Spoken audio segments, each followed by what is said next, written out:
A Bíblia diz que Jesus acabava de chegar em Cafarnaum, conhecida como a sua cidade, cidade que ele escolheu para ser o quartel-general do seu ministério. Cafarnaum ficava à beira do mar da Galileia, uma rota comercial importante, cidade aduaneira, onde Jesus tinha oportunidade de partilhar as boas novas para as caravanas que vinham e iam desde o norte até o sul no Egito.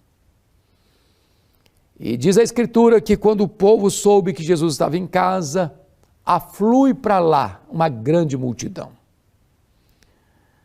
Porém, entre esta multidão estavam também os fariseus, os escribas, de todas as províncias e aldeias da Galileia, e também aqueles enviados pelo Sinédrio de Jerusalém, como fiscais, como detetives, não como ouvintes honestos, mas estavam ali para buscar algum ato falho ou alguma contradição em Jesus para acusá-lo.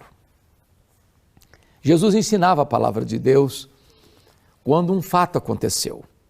4 homens transportam um paralítico rua fora, compreendendo que se aquele homem fosse colocado diante de Jesus, ele ficaria curado da sua enfermidade, da sua paralisia.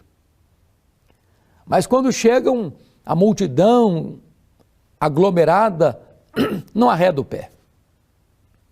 Junto à porta havia um bloqueio de muita gente que não cede espaço para que aquele paralítico fosse colocado na presença de Jesus. E aqui aprendemos algumas lições muito preciosas. Primeiro, aqueles que levam as pessoas a Jesus. Estes homens tiveram algumas coisas que merecem destaque. Primeiro, eles tiveram visão de que se colocarmos alguém na presença de Jesus, seus problemas, suas dores, seus pecados podem ser perdoados. Segundo, estes homens tiveram determinação.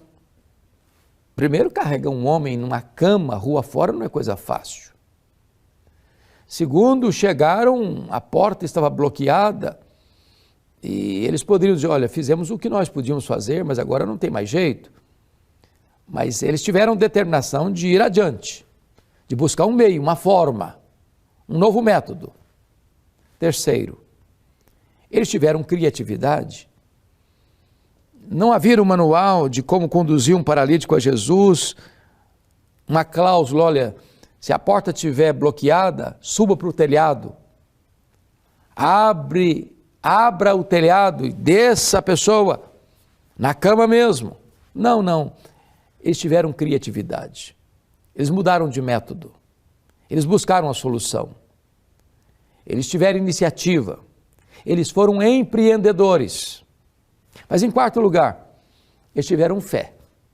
Porque diz o texto que eles subiram com o homem paralítico para o telhado, destelharam a casa e desceram com o homem onde Jesus estava. E o texto diz, vendo-lhes a fé. Jesus não viu a fé do paralítico propriamente dito, mas Jesus viu a fé daqueles 4 homens que desceram com o paralítico na cama onde Jesus estava. Precisamos ter fé que quando levamos alguém a Jesus, esta pessoa encontrará perdão, cura e salvação. Mas vamos olhar agora aqueles que impedem as pessoas de serem levadas a Cristo. Primeiramente, a multidão. A multidão bloqueou a porta. Ninguém arredou o pé, ninguém cedeu. Não tinha as normas e leis que temos hoje de prioridade. Às vezes a multidão impede as pessoas de irem a Cristo. Quando Jesus estava passando por Jericó, diz a Bíblia que o Bartimeu, cego, mendigo, começou a clamar: Jesus, filho de Davi, tem misericórdia de mim. Jesus, filho de Davi, tem compaixão de mim. A multidão queria calá-lo. Queria calá-lo. Há um ditado popular muito conhecido no Brasil: a voz do povo é a voz de Deus. Não, isso não é verdade. Nem sempre a voz do povo é a voz de Deus. Há muitas pessoas que querem impedir você de chegar até Jesus. Mas em segundo lugar, ali estavam os fiscais da religião, os escribas, os doutores da lei. Ali ouvindo Jesus falar, não com honestidade, eles queriam não aprender, eles queriam acusar. E diz a Bíblia que quando aquele homem foi colocado diante de Jesus, Jesus falou algumas coisas para ele. Primeiro, tem bom ânimo. Depois Jesus disse: filho. Depois Jesus disse: perdoados estão os teus pecados. Depois Jesus disse: toma o teu leito e vai para a tua casa. Quando esses escribas e fariseus ouviram Jesus falar: os teus pecados estão perdoados, eles começaram a arrazoar no coração. Eles não falaram não, eles arrazoaram no coração. Ele não pode falar desse jeito, ele está blasfemando. Só Deus pode perdoar pecados. Eles estavam certos e estavam errados. É claro, só Deus pode perdoar pecados. A igreja não pode perdoar pecados. Os profetas não podem perdoar pecados. Os apóstolos não podem perdoar pecados. Maria não pode perdoar pecados. Pedro não pode perdoar pecados. O pastor não pode perdoar pecados. Ninguém neste mundo pode perdoar pecados. Só Deus pode perdoar pecados.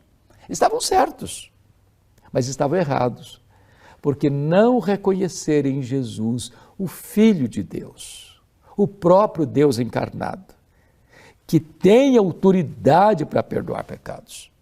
Mas Jesus os apanhou nas cordas da sua própria teologia, porque os escribas pensavam assim. Eles faziam uma espécie de relação entre causa e efeito, entre sofrimento e pecado, ou pecado e sofrimento. Para eles, nenhuma pessoa podia ser curada antes de ser perdoada, porque para eles o pecado era a causa da enfermidade. Aí então Jesus os confronta e os apanha com a seguinte colocação: o que é mais fácil dizer? Estão perdoados os teus pecados, ou levanta, toma o teu leito e vai para casa? E Jesus conclui: para que saibais que o Filho do Homem tem autoridade na terra de perdoar pecados, Jesus diz ao paralítico: toma o teu leito, levanta, toma o teu leito e vai para casa. E o homem imediatamente foi curado e tomou o seu leito diante de todos e saiu para sua casa. Jesus dá provas de que ele é Deus, primeiro, porque ele leu o coração deles. Só Deus conhece os segredos do coração. Segundo, Jesus é Deus, porque ele tem poder e autoridade para perdoar pecados. Terceiro, Jesus é Deus, porque ele tem poder para curar. Só Deus cura, só Deus perdoa, só Deus tem esse poder. Quarto, Jesus prova que ele é Deus, porque ele usou um termo messiânico, para que saibais que o Filho do Homem é um termo messiânico para provar a divindade de Jesus Cristo.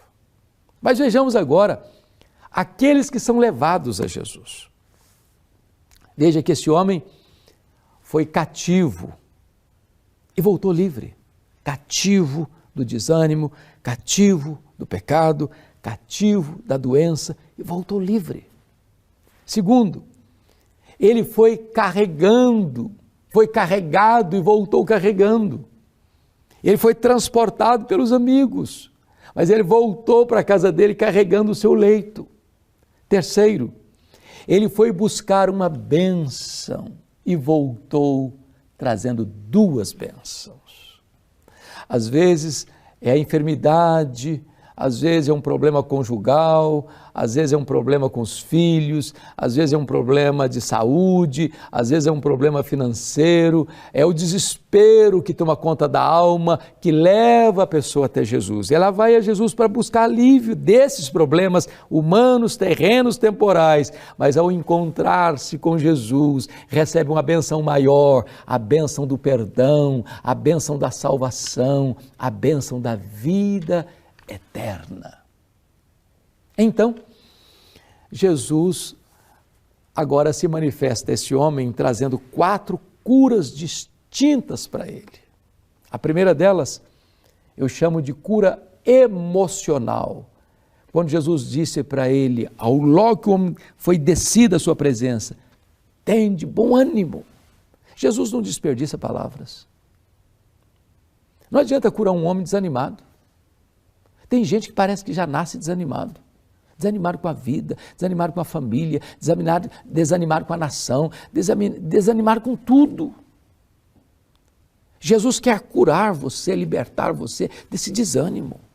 Tem bom ânimo, levanta a cabeça, levanta os olhos, a esperança, a saída, a solução.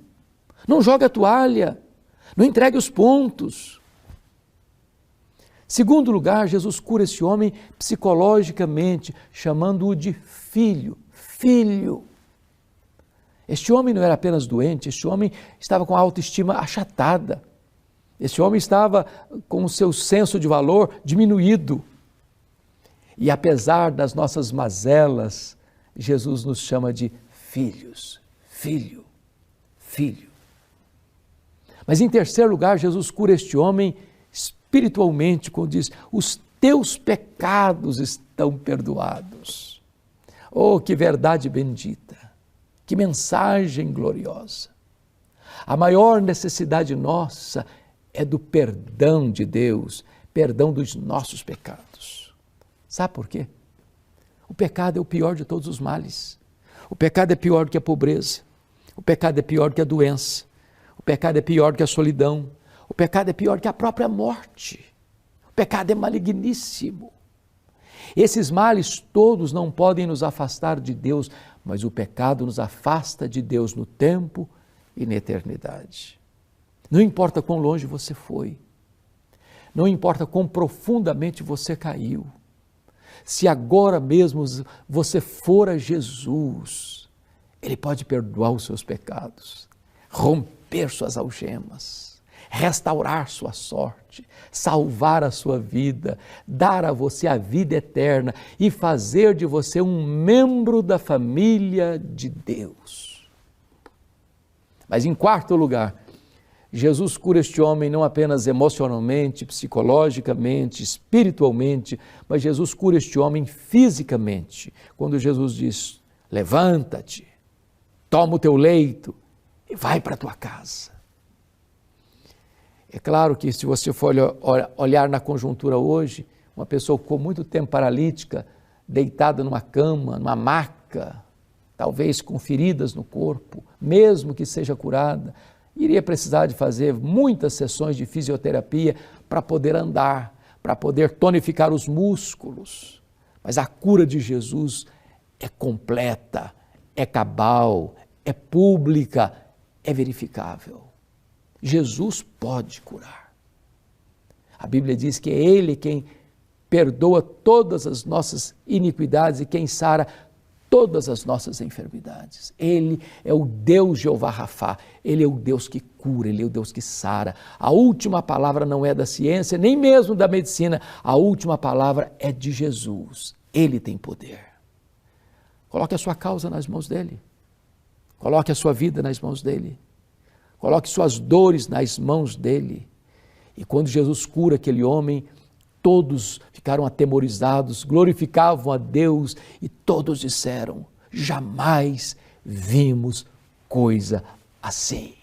Jamais vimos coisa assim. Um milagre pode acontecer também na sua vida neste momento.